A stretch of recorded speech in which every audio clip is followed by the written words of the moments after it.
Mon nom est Maria, j'ai 50 ans et je n'ai pas de quoi être fière de l'histoire que je vais raconter ci-dessous. Jamais je n'aurais imaginé qu'une telle chose puisse m'arriver, mais quand le cœur et les émotions prennent le contrôle, il est presque impossible de résister. Je me suis impliquée dans une grande romance, malgré mon âge, j'ai encore eu quelques rencontres inattendues. Cette dernière expérience, cependant, m'a tellement surprise que je pense ne pas pouvoir m'en remettre si facilement. Mais avant de vous donner tous les détails, je vais vous raconter l'histoire depuis le début. Bonjour à tous, laissez-moi vous raconter une histoire qui va vous émouvoir. J'étais en train d'étudier et jamais je n'aurais imaginé que je ferais carrière comme enseignante, mais le destin a ses surprises.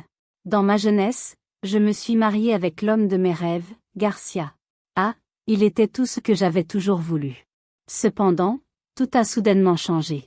Garcia a commencé à perdre l'intérêt pour tout ce qui nous entourait et j'étais perdue, ne sachant pas ce qui se passait. Il a trouvé quelqu'un d'autre et je n'ai pas perçu certains signes.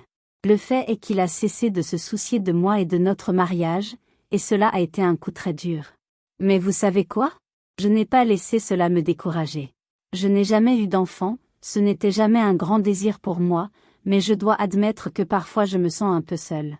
Ce n'est pas que je manque d'options, bien sûr. Malgré les années qui passent, j'ai réussi à garder ma silhouette intacte, en faisant régulièrement de l'exercice pour garder mon corps en forme et en prenant grand soin de ma peau. Je suis fière d'être en excellente forme pour mon âge. J'adore sortir avec des hommes, de temps en temps, je vais à des rendez-vous avec des personnes très sympas. J'adore me préparer pour ces occasions spéciales, la sensation d'être belle et confiante est quelque chose que j'apprécie beaucoup.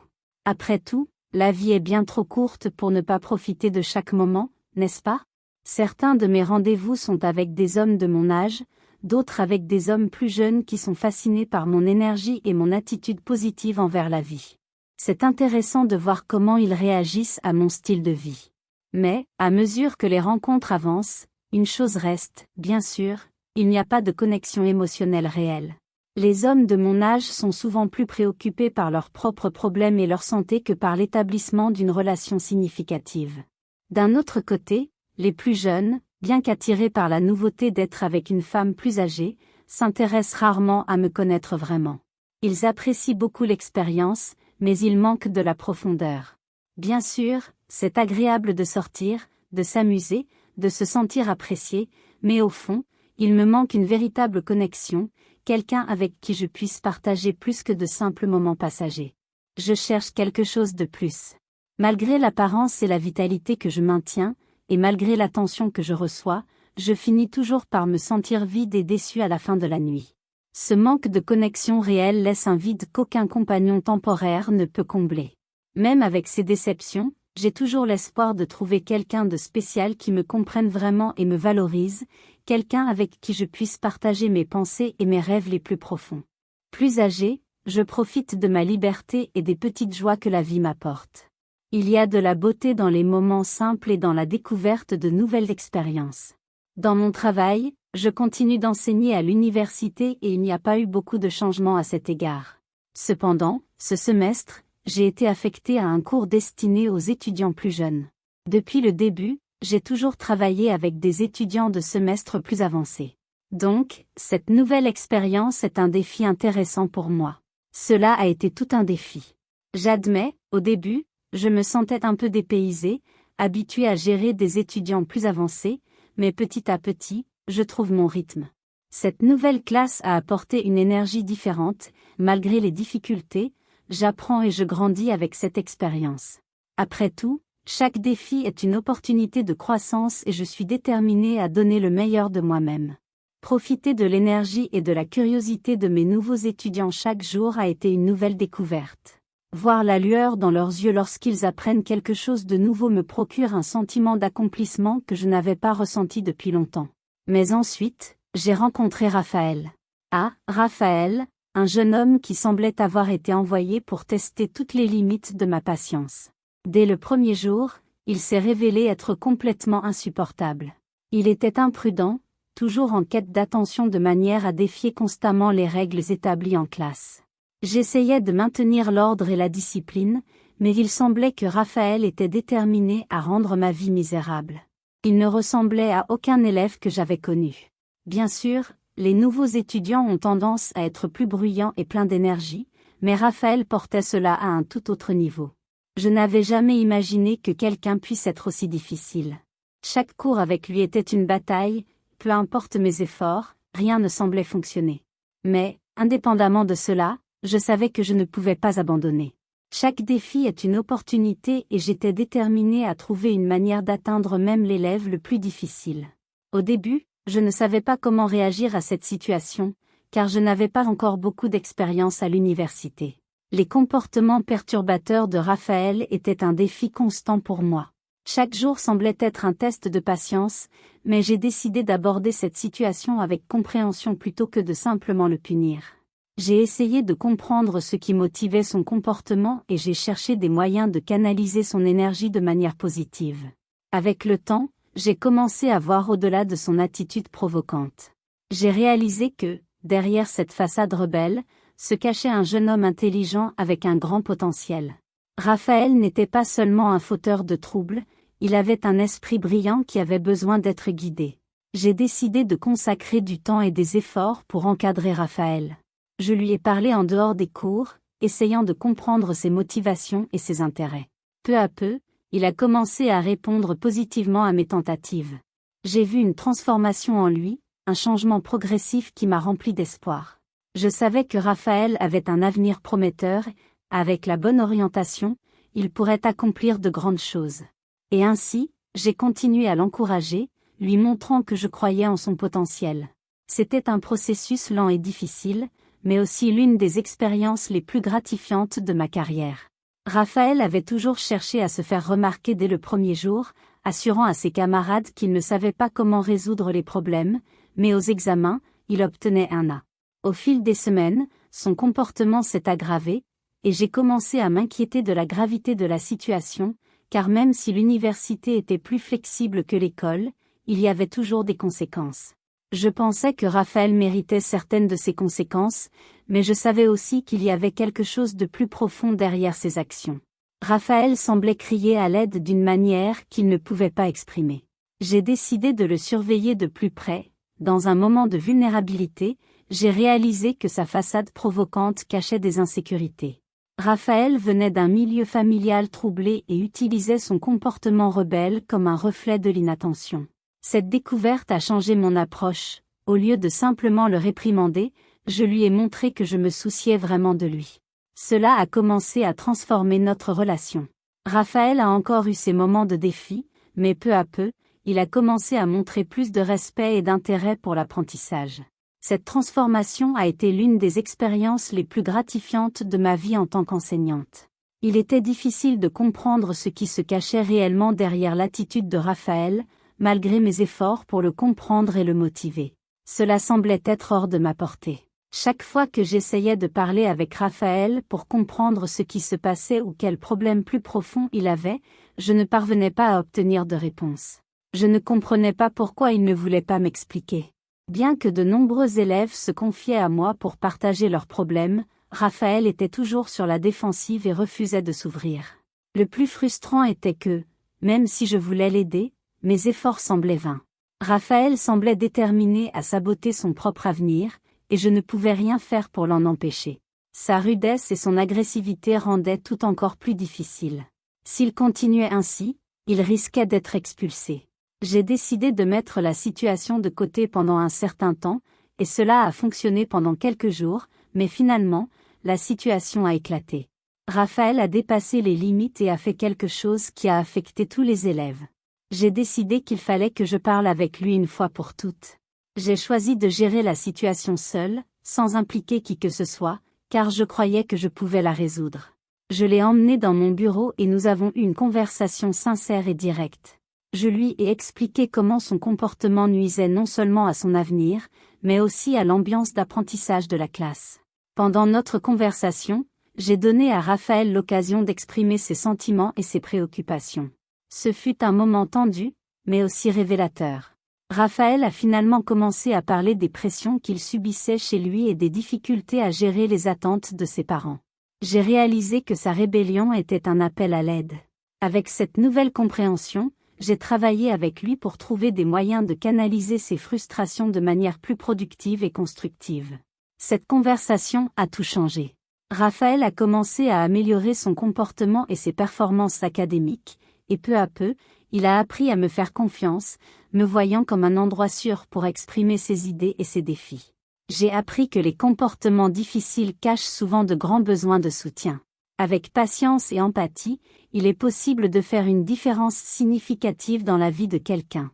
Tout au long des cours, j'ai essayé de me connecter avec Raphaël, lui demandant doucement ce qu'il voulait vraiment et comment je pouvais le soutenir pour atteindre ses objectifs. Cependant, sa posture restait défiante et résistante. Je lui ai offert mon aide et mes conseils, en lui faisant bien comprendre que j'étais là pour l'aider à surmonter ses difficultés, mais qu'il devait aussi accepter la responsabilité de ses actes. À ma grande surprise, lors de notre conversation dans mon bureau, Raphaël s'est finalement ouvert. Il a admis, avec un regard fragile, qu'il était très nerveux. Je pouvais sentir la nervosité dans ses yeux et presque sentir la sueur sur ses mains tremblantes. Il m'a révélé que sa posture défiante avait une raison totalement différente de ce que j'avais imaginé. Il m'a confessé qu'il était fasciné par moi depuis le premier moment où il m'avait vue. J'étais stupéfaite. Quelques élèves m'avaient déjà complimenté auparavant, mais pas comme Raphaël, qui était considérablement plus jeune que moi. Alors, il était compréhensible que je me sente un peu appréhensive en découvrant ses sentiments. Pour moi, jusqu'à ce moment-là, je n'avais jamais remarqué l'apparence de Raphaël. Il est plus grand que moi, avec un regard perçant et un sourire captivant. Peut-être que je ne l'avais pas remarqué avant parce que j'avais toujours maintenu mon rôle de professeur au-dessus de tout. Maintenant, j'étais sans voix pendant un moment, ne sachant pas comment réagir. Comment répondre à cette révélation ? Je n'avais jamais pensé que son comportement problématique pouvait être le résultat de sentiments amoureux. Cependant, en discutant, je pouvais voir la sincérité dans ses yeux et la profondeur de ses émotions. Il était évident qu'il ne mentait pas. Profitant du fait que nous étions seuls dans mon bureau, il a confessé ses sentiments et s'est excusé pour son comportement précédent. Il a dit qu'il ne savait pas comment exprimer ses sentiments autrement et qu'il se sentait frustré de ne pas voir son affection réciproque. En l'écoutant, j'ai ressenti une pointe de curiosité, car il n'était pas sûr que je partage ses sentiments. Mais c'était compréhensible étant donné que j'étais sa professeure. Raphaël s'est approché de moi lentement pendant que nous continuions à discuter. Je restais immobile, sans possibilité de m'éloigner ou de m'arrêter. Ma pensée était confuse, j'essayais de comprendre ce qui se passait et de déterminer comment je devais réagir. Je n'avais jamais été dans une telle situation auparavant et je me sentais déconcertée. Tandis qu'une partie de moi voulait le repousser et en finir avec tout cela, une autre partie de moi était étrangement attirée par sa proximité et sa passion. Je l'ai laissé couler comme une feuille soufflée par le vent. Mes lèvres rejoignirent doucement les siennes. C'était un baiser complet. Une passion débordante, comme un feu incontrôlable qui consumerait toute pensée rationnelle. Mes sens étaient inondés d'un mélange de sensations. Ses mains caressaient tendrement mon visage, et chaque contact était comme une étincelle enflammant quelque chose en moi. Pendant un instant, je me suis sentie vivant d'une manière que je n'avais jamais connue auparavant. J'ai été impressionnée par l'habileté dont il a fait preuve malgré son jeune âge. Cela me rendait plus nerveux que n'importe quel autre homme de mon âge. C'était étrange, mais en même temps charmant.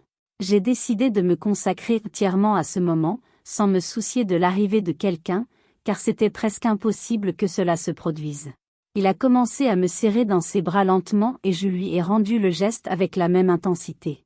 Chaque caresse et chaque câlin nous connectaient plus profondément, me faisant me sentir spéciale. À ce moment-là, rien d'autre n'avait d'importance. Raphaël a fait preuve d'un enthousiasme contagieux pour débuter le match que nous avions en tête. L'expérience a été extrêmement enrichissante pour tous deux. Il était clair que Raphaël avait besoin d'un refuge pour évacuer ses tensions physiques, et il semblait qu'il avait trouvé la méthode idéale dans mon cabinet. En quittant la pièce, je me sentais agitée, submergée par un torrent d'émotions. D'une part, j'étais inquiet de mon anxiété et des conséquences possibles de ce qui s'était passé. Les relations entre professeurs et élèves étaient strictement interdites, il le savait bien. Cela pourrait compromettre ma carrière professionnelle, par conséquent, ma réputation. Mon esprit était rempli de questions et d'inquiétudes sans réponse. Que avais-je fait ? Comment gérerions-nous cette situation ? Les conséquences seraient-elles graves ? La culpabilité me consumait et la peur de l'avenir me tourmentait. Je savais que je devais prendre une décision, et bientôt, mais quelle serait la bonne? Que faire des conséquences possibles de ce qui s'est passé? Que penseraient mes collègues et supérieurs s'ils découvraient notre secret? Et les autres étudiants?